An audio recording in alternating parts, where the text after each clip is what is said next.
They are brought down and fallen, but we are risen and stand upright. They here refers to the worldly people who ignore, despise, and do not believe in the Messiah Jesus.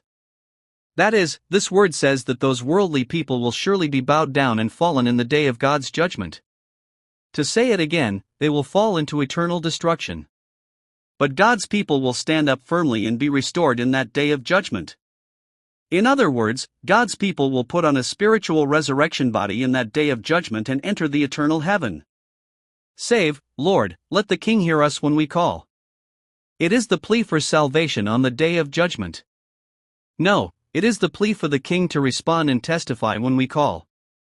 The King here refers to the Messiah Jesus who has been spoken about.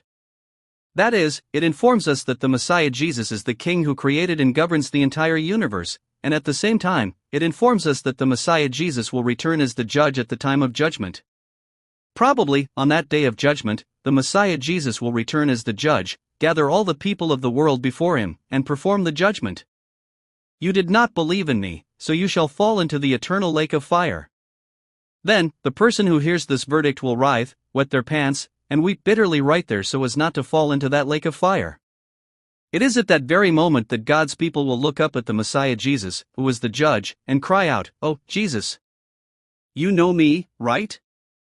I am Obama, a deacon of Church 153. Save me."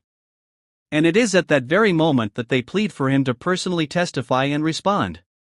So, how should he testify? "I know you well.